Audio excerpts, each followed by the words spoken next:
Hello बच्चों, मैं Nitish Agarwal Agarwal classes से आज आपको इलेक्ट्रिसिटी का एक नया टॉपिक पढ़ाने जा रहा हूं। बच्चों, लास्ट वीडियो में मैंने ओम्स लॉ पढ़ाया था, उसका एक्सपेरिमेंटल वेरिफिकेशन पढ़ाया था और दूसरे एप्लीकेशंस भी पढ़ाए थे।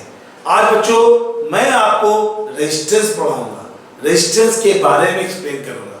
बहुत इंपॉर्टेंट टॉपिक होता है, ध्यान से पढ़िएगा। तो चलिए स्टार्ट करते हैं रेजिस्टेंस। तो बच्चों रेजिस्टेंस में देखिए, जैसे आपने बताया ये एक वायर है, इसे हम लोग रेजिस्टेंस बोलते हैं।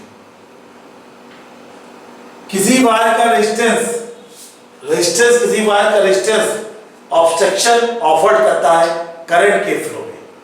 जब किसी वायर में करंट फ्लो कर रहा है और उसके पाथ में जो ऑब्स्ट्रक्शन ऑफर्ड करता है मटेरियल ऑफ द वायर, उसी को बोलते हैं resistance.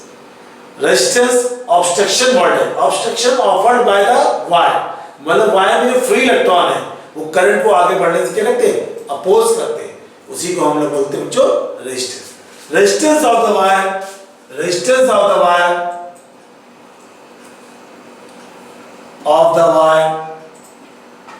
Depends upon two factor. Resistance of the wire depends upon two factor. पहला है R is directly proportional to L, length of the conductor,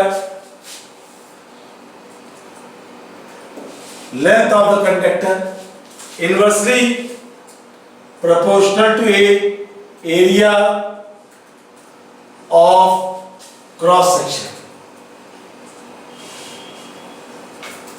तो किसी वायर का रेजिस्टेंस मेनली टू फैक्टर पर डिपेंड करता है। Length of the wire directly proportional, area के inversely proportional. तो बच्चों R is directly proportional to L upon A। जब बच्चों प्रोपोर्शनलिटी हटाएंगे तो एक कांस्टेंट लगाएंगे, तो R is equal to row L upon A। रो बच्चों क्या है? रो स्पेसिफिक रेजिस्टेंस। रेजिस्टेंस की यूनिट ओम पढ़ेंगे तो स्पेसिफिक रेजिस्टेंस की R, रेजिस्टेंस की यूनिट ओम। तो स्पेसिफिक रेजिस्टेंस रो की यूनिट होती है ओम मीटर। ऐसा यूनिट होती है बच्चों स्पेसिफिक रेजिस्टेंस की यूनिट ओम मीटर। रेजिस्टेंस की यूनिट ओम होती है तो स्पेसिफिक रेजिस्टेंस की unit ohm metre. Specific resistance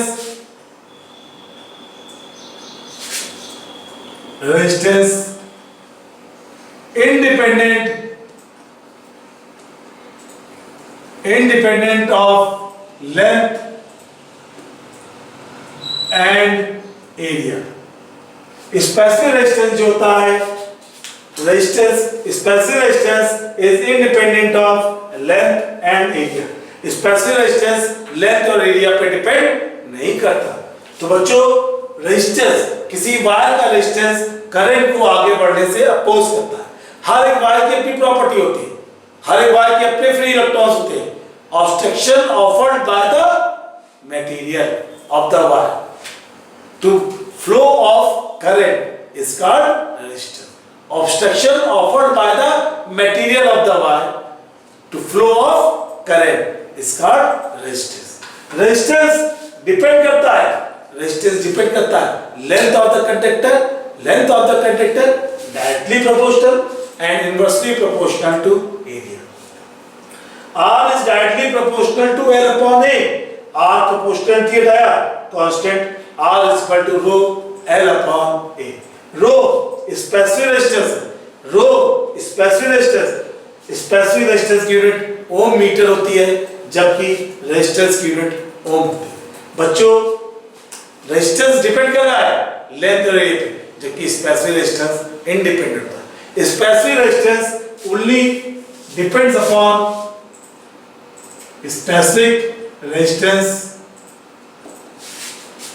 only depends upon material and temperature. Specific resistance only depends upon material and temperature. अलग अलग मटेरियल का स्पेसिफिक रेजिस्टेंस अलग अलग होता है, अलग अलग मटेरियल का स्पेसिफिक रेजिस्टेंस अलग अलग होता है, और ये टेम्परेचर पे डिपेंड करता है, रेजिस्टेंस भी टेम्परेचर पे डिपेंड करता है। लेकिन यहाँ पर जो हम लोग पढ़ रहे हैं at constant temperature, at constant temperature. बच्चों अलग अलग मटेरियल जैसे मान लो कॉपर है, एल्युमिनियम है, सिल्वर है, इन सबके रेजिस्टेंस बहुत कम होते हैं। कॉपर, एल्युमिनियम, सिल्वर इन सबके रेजिस्टेंस बहुत कम होते हैं, इसलिए ये वायर हम लोग काहे में यूज करते हैं, कंडक्टिंग वायर के यूज करते हैं। सिल्वर इसका स्पेसिफिक रेजिस्टेंस सबसे कम है, सिल्वर इसका स्पेसिफिक रेजिस्टेंस सबसे कम है। अगर ये वायर हम लोग अपने घरों में वायरिंग में यूज करेंगे तो हमारा एनर्जी लॉस सबसे कम होगा, लेकिन कॉस्टली होने की वजह से इसको हम लोग यूज नहीं कर पाते, तो हम लोग किसका यूज करते हैं, कॉपर के वायर का। किसका यूज करते हैं, कॉपर के वायर का। हीटर, हीटर आप प्रेस करने वाला हीटर देखा होगा, खाना बनाने वाला भी खाता हीटर, इन सब में हम लोग एलॉयज यूज करते हैं, एलॉयज यूज करते हैं। बल्ब वगैरह में टंगस्टन यूज करते हैं, क्योंकि उसका मेल्टिंग पॉइंट क्या होता है, हाई होता है। जबकि इंसुलेटर का यूज हम लोग शॉक जहां लगने से बचने के लिए करते हैं, जैसे रबड़ के दस्ताने पहन लेते हैं, रबड़ के दस्ताने पहन लेते हैं, रबड़ की चप्पल पहन लेते हैं जब बिजली का कोई काम करते हैं जिससे हमें शॉक लगे। तो बच्चों अलग अलग चीज़ों का अलग अलग पर्पस है, ये नहीं कि हीटर में आप टंगस्टन लगा दें वो बल्ब में ही लगेगा, क्योंकि उसका मेल्टिंग पॉइंट हाई होता है। हीटर के लिए आपको नाइक्रोम, मैग्नीम ये सब तार चाहिए, तो कंडक्टिंग वायर में आपको काय का चाहिए, कंडक्टिंग वायर में काय का चाहिए, कॉपर का। घर में फ्यूज लगता है, फ्यूज टिन, टिन का बना होता है, टिन इसका मेल्टिंग पॉइंट लो होता है, सप्लाई ज़्यादा आ गई, फ्यूज वायर मेल्ट कर जाएगा, हमारे घर की बाकी चीज़ें बच जाएंगी। तो बच्चों अलग अलग पर्पस के लिए हम लोग यूज करते हैं। अब हम लोग पढ़ेंगे डेफिनेशन ऑफ स्पेसिफिक रेजिस्टेंस। तो बच्चों अभी हमने आपको फॉर्मूला पढ़ाया R = ρL/A। अगर मान लीजिए वायर आपका 1 मीटर का है, एरिया उस वायर का 1 मीटर स्क्वायर है, तो स्पेसिफिक रेजिस्टेंस के इक्वल होगा। बच्चों अगर हमने एक वायर लिया, वायर की लेंथ हमारी 1 मीटर है, एरिया 1 मीटर स्क्वायर है, तो रेजिस्टेंस जो होगा वो स्पेसिफिक रेजिस्टेंस के इक्वल होगा। मतलब 1 मीटर वायर आपने लिया था, एरिया आपका वायर का 1 मीटर स्क्वायर था, तो resistance is equal to the specific resistance. Resistance जो होगा वो स्पेसिफिक रेजिस्टेंस के बराबर होगा। तो सपोज आपने वायर लिया 1 मीटर का, एरिया लिया 1 मीटर का, तो specific resistance is equal to the resistance हो गया। बच्चों अलग अलग मटेरियल के लिए स्पेसिफिक रेजिस्टेंस अलग अलग होते हैं। सिल्वर का स्पेसिफिक रेजिस्टेंस सबसे कम है, जबकि डायमंड, पेपर इन सब के स्पेसिफिक रेजिस्टेंस सबसे ज्यादा है। सिल्वर के लिए स्पेसिफिक रेजिस्टेंस सबसे कम है, जबकि डायमंड और पेपर के लिए स्पेसिफिक रेजिस्टेंस सबसे ज्यादा है। बच्चों अब आपको एक एप्लीकेशन बताने जा रहे हैं स्पेसिफिक रेजिस्टेंस। मान लीजिए एक वायर है, इसकी लेंथ L है, मान लीजिए वायर है उसकी लेंथ L है, आपने इस वायर को खींच दिया और उसकी लंबाई NL कर दी। कितनी कर दी? NL, मतलब 2 टाइम्स कर दी, 3 टाइम्स कर दी, कुछ भी कर दिए। वायर को खींचा, हीट किया, तो वायर खींचने से क्या हुआ, लंबाई बढ़ जाती है, लंबाई बढ़ गई, NL हो गया। सपोज कीजिए पहले एरिया A था, अब एरिया हमें पता नहीं A1 हो गया, तो before and after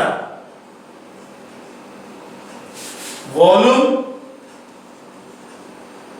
of the wire remain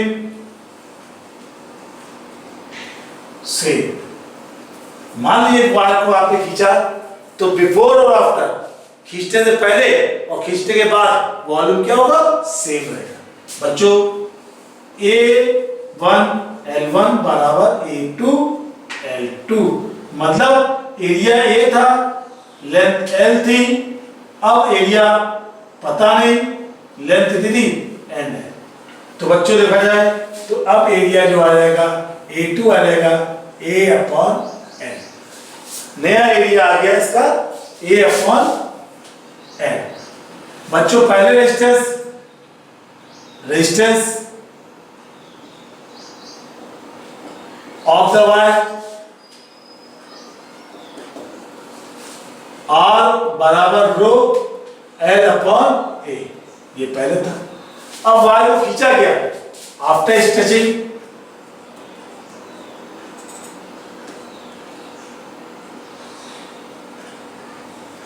resistance कितना होगा, रो तो वही रहेगा, लेंथ कितनी थी N है, और एरिया A/N, मतलब रो N ऊपर चला जाएगा, N² L/A। तो देखा जाए ये आ गया N² R।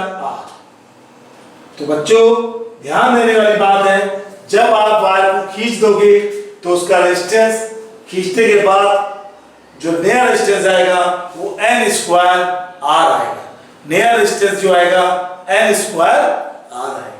तो बच्चों ये था आपका स्पेसिफिक रेजिस्टेंस और रेजिस्टेंस निकालने के अलग अलग तरीके। लेकिन वायर को खींचने के बाद रेजिस्टेंस चेंज हुआ, लेकिन स्पेसिफिक रेजिस्टेंस में कोई चेंज नहीं हुआ, स्पेसिफिक रेजिस्टेंस जो पहले था वही बाद में है। हाँ तो बच्चों अब आपकी स्क्रीन पे एक सवाल आया है, इस वायर है जिसकी लेंथ है 100 मीटर, रेडियस है 0.5 mm और स्पेसिफिक रेजिस्टेंस है 1.72 × 10⁻⁸। आपको रेजिस्टेंस की वैल्यू कैलकुलेट करनी है। तो लेंथ बच्चों दे रखा है 100 metre, radius of the wire 0.5 × 10⁻³ metre, specific resistance 1.72 × 10⁻⁸ ohm metre. आपको रेजिस्टेंस कैलकुलेट करना है। रेजिस्टेंस का फॉर्मूला रो L/A मैंने आपको पढ़ाया, rho L/A, rho 1.72 × 10⁻⁸, length 100 metre, area πr², area का फॉर्मूला बच्चों होता है πr², 1.72 × 10⁻, ये दो जीरो से कम करिए, -6 अपॉन 3.14 r 0.5 × 10⁻³ का स्क्वायर। बच्चों 1.72 × 10⁻⁻6 अपॉन 3.14 0.5 × 0.5 और ये 10⁻⁻6, ये पावर कैंसिल हो गई। तो R = बच्चों आया 1.72 अपॉन 3.14 × 0.25, ये पॉइंट आया 100, 0.5 और 0.5 को मल्टीप्लाई किया, 0.5 को मल्टीप्लाई किया 0.25, पॉइंट आया 100 आया 1/4 टाइम्स 2 1.57, ये पॉइंट आया ये गया 434 अपॉन 157। बच्चों डिवाइड करेंगे 157 344, 2 वाले गए 314 0 3 पॉइंट आएंगे 0 1 टाइम्स 157, ये आपका आ गया 3 6 4 2 1। बच्चों 9 बार जाएगा, 9 63 कैरी किया 6 45 और 6 51 कैरी किया 5 40। तो ये आपका 2.19 ओम आंसर है। तो बच्चों सवाल में गिवन था length of the wire 100 metre, radius 0.5 mm और स्पेसिफिक रेजिस्टेंस गिवन था। ये तीन चीजें गिवन थी। R बराबर रो L अपॉन A लगा दिया। रो की value L 100, area pi r square. Area बच्चों क्या होता है? पाई r स्क्वायर। अब सबकी वैल्यू पुट कर दी, सॉल्व किया तो आंसर आ गया 2.19। बच्चों अगर आपको मेरा वीडियो अच्छा लगा हो तो प्लीज लाइक और सब्सक्राइब कीजिए। अगर आपको कोई प्रॉब्लम आ रही है तो मेल कीजिए, कमेंट्स कीजिए या व्हाट्सएप कीजिए।